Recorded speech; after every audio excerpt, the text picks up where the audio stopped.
NEET exam आज 30 अप्रैल है, 4 दिनों में आपका नीट एग्ज़ाम है। बिल्कुल स्ट्रेस लेने की नीड नहीं है, किसी तरह का कोई तनाव नहीं, कोई टेंशन नहीं, ठीक है। साल भर मेहनत किए हैं आप, सारे एग्ज़ामों को आप दे रहे हैं, उसको बिल्कुल से भरोसा रखिए। कुछ पढ़ने का मन करे तो जो आपको अच्छा लगे वो टॉपिक पढ़ो, पढ़ने का मन ना हो तो मत पढ़ो, बहुत टेंशन हो रही है तो मत पढ़िए, कोई दिक्कत नहीं है, ठीक है ना। हाँ, फॉर्मूले नोट्स हैं तो आप उसे रिवाइज़ कर सकते हैं क्योंकि एग्ज़ाम बेहद करीब है। टेंशन लेने की कोई बात नहीं है, रिजल्ट बहता जाएगा, एग्ज़ाम में वही पूछेगा जो तुम पढ़ रहे हो। अगर तुमने पूरा सिलेबस कवर किया है तो उसी में आएगा, एनसीईआरटी के बाहर कुछ आने वाला नहीं है। बिल्कुल भरोसा करके अपने नोट्स पे, अपने एनसीईआरटी पे, अपने टीचर्स पे पढ़ते रहिए।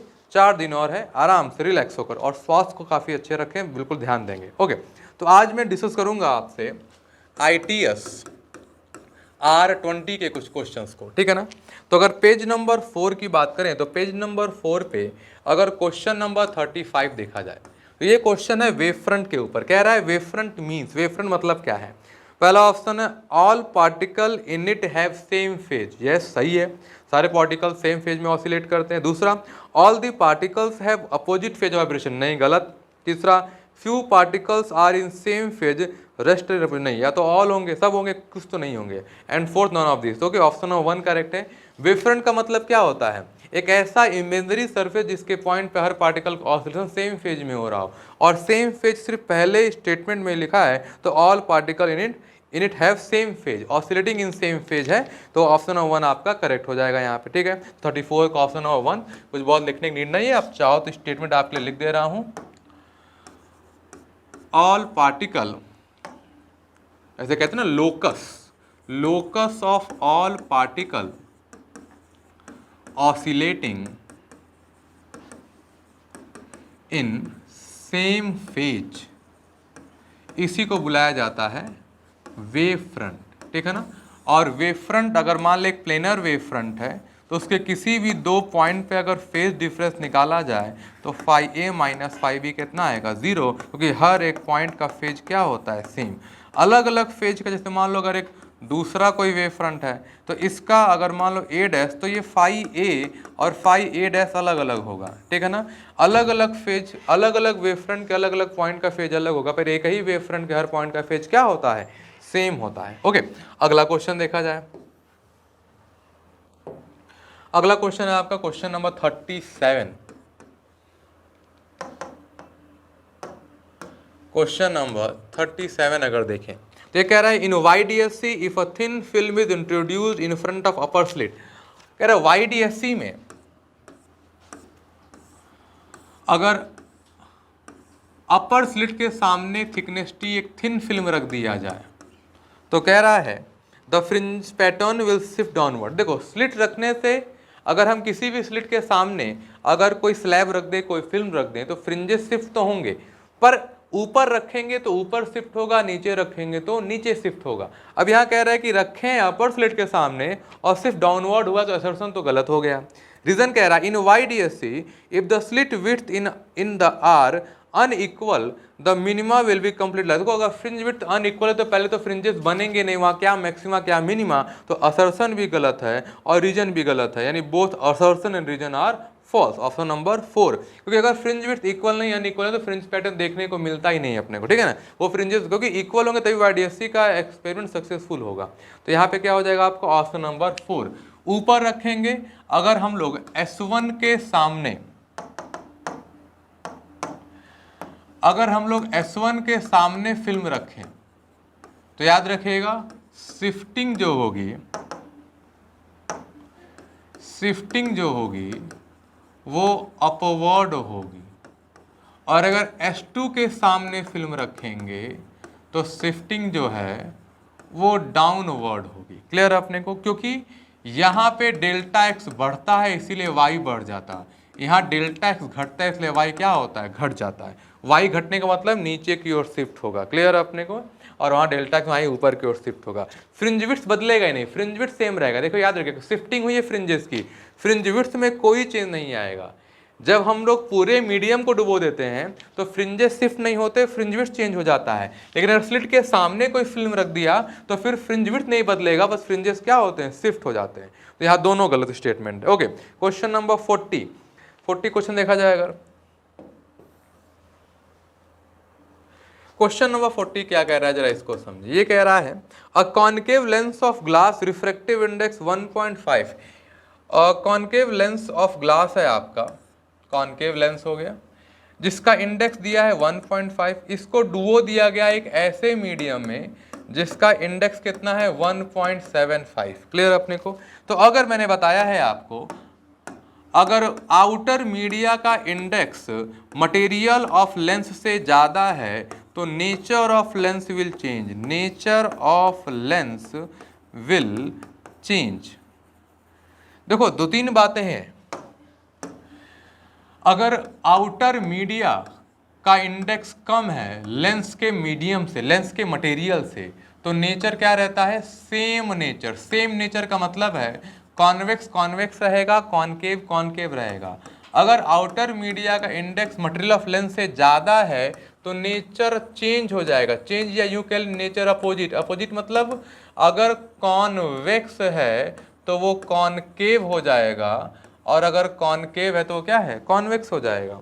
तो एक चीज़ तो क्लियर है कि कॉनकेव लेंस था तो कॉन्वेक्स वाले ऑप्शन है, डाइवर्जिंग था तो कन्वर्जिंग हो जाएगा, कन्वर्जिंग वाले ऑप्शन सही होंगे पहला और दूसरा। कह रहा है तो ऑन अब कह रहा है इट विल बिहेव है, तो फोकल लेंथ कितना होगा इसकी बात कर रहा है। तो फोकल लेंथ आर रेडियस दिया गया है, तो एफ इक्वल टू, यहाँ ध्यान दो, एफ इक्वल टू फॉर्मूला मैंने क्या बताया था, देखो 1/r1 1/r2 कैंसिल हो जाएगा। अगर पहले फोकल लेंथ देखे तो आप उसके टर्म में लिख लो, कोई दिक्कत नहीं होगा। पहला होगा mu of medium with respect to बाहर हवा था -1/r हो जाएगा, ठीक है ना, और 2 कैंसिल हो जाएगा, अभी रेडियस देख लेंगे। और अगर यहाँ देखें तो ये हो जाएगा refractive index of medium with respect to outer medium -1, और यहाँ हो जाएगा आपके ये भी आर ही रहेगा अपॉन फोकल लेंथ। आपको उस मीडियम की बात कर लें तो अगर पहले अब आर के टर्म में लिखा तो पहले फोकल लेंथ ही निकाल लिया जाए। अगर पहले फोकल लेंथ कैलकुलेट कर लिया जाए इसका, तो यहाँ ध्यान दो 1/f इक्वल टू हो जाएगा 1.5 - 1, और ये हो जाएगा 1/r + 1/r, और कॉनकेव है तो फोकल लेंथ नेगेटिव आएगा, तो 1/f के लिए कितनी लिखी है, ये लिखी हुई है अपनी 1/2 × 2/r, 2 कैंसिल, ये हो जाएगा r, तो f की वैल्यू कितनी आ गई -r। तो अगर फॉर्मूला इस्तेमाल कर लें हम लोग अब, तो फॉर्मूला क्या होता है, फॉर्मूला होता है focal length in medium upon focal length in air is equal to mu of lens, mu of lens with respect to outer media हवा है upon mu of lens with outer media -1 हो जाएगा। तो ये लिखा हुआ है आपका FM चाहिए अपने को, अपॉन कितना हवा में R आया है, माइनस आई प्लस हो जाएगा, माइनस लिख लो कोई दिक्कत नहीं है। ये कितना हो जाएगा, ये हो जाएगा आपका 1/2 सॉल्व करने पर, और नीचे कितना लिखा है, तो ये लेंस का आउटर मीडिया के रिस्पेक्ट में 1.51 1.75 मतलब कितना हो गया 150/175, 25 का पहाड़ा पढ़ो अगर तो 25 5 125, ये ऊपर जाएगा 6 से और नीचे जाएगा 7 से, तो कितना लिखा है 6/7 -1, तो 1/2 अपॉन मिलेगा -1/7, माइनस क्या हो गया कैंसिल, ये 7 है 1/7 माइनस क्या हो गया कैंसिल, ये जाएगा ऊपर कितना हो जाएगा 7/2, तो FM इक्वल टू हो गया 7/2r, यानी कितना आ गया 3.5r। तो पहले तो बाहर के मीडियम का इंडेक्स अंदर से क्या है, बाहर के मीडियम का इंडेक्स मटेरियल ऑफ लेंस से ज़्यादा है, तो पहले तो डाइवर्जिंग कॉनकेव एक डाइवर्जिंग लेंस है तो कन्वर्जिंग लेंस बन जाएगा। अब कन्वर्जिंग में 2 ऑप्शन है, पहला और दूसरा, और फोकल लेंथ कितना हो गया 3.5r हो जाएगा, मतलब ऑप्शन नंबर 1 करेक्ट है। तो स्क्रीन पॉज करके बिल्कुल समझ के बाय कॉन्सेप्ट लिख लीजिएगा। ओके, अगला क्वेश्चन देखा जाए।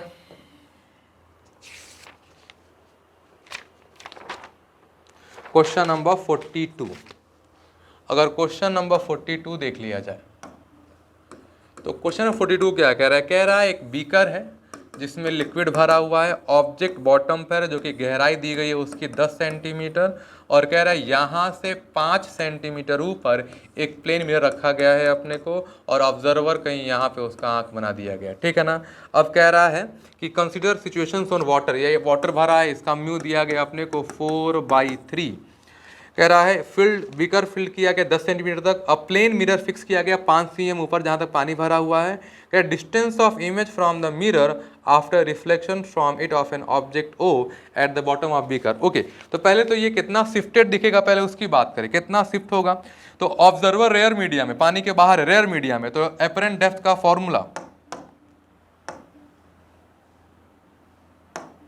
ओके, एपरेंट डेप्थ का फॉर्मूला क्या बताया है, एपरेंट डेप्थ का फॉर्मूला हो जाएगा actual depth upon mu.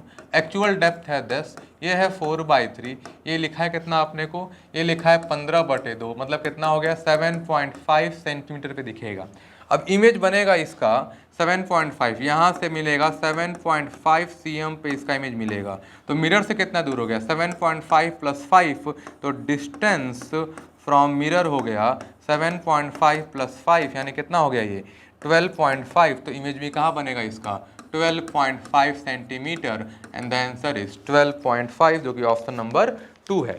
7.5 apparent depth हो गया और मिरर 5 मीटर दूर है, 7 पॉइंट, क्योंकि अब देखो क्या है, इस ऑब्जेक्ट की जो इमेज बनेगी वो इसके लिए ऑब्जेक्ट बनेगा, तो इस मिरर के लिए ऑब्जेक्ट ओ नहीं है, ये ओ डैश है, और ओ डैश कितना दूर है मिरर से 5 + 7.5, तो इमेज कहाँ बनेगा 12.5 पर। ऑप्शन नंबर 2 करेक्ट हो गया। ठीक है, तो ये क्वेश्चन थे आपके जो कि ऑप्टिक्स से लिंक थे, डिस्कस कर दिए मैंने। बाकी कोई दिक्कत होगा आप मुझे कमेंट बॉक्स में बताइएगा। ठीक है बच्चों।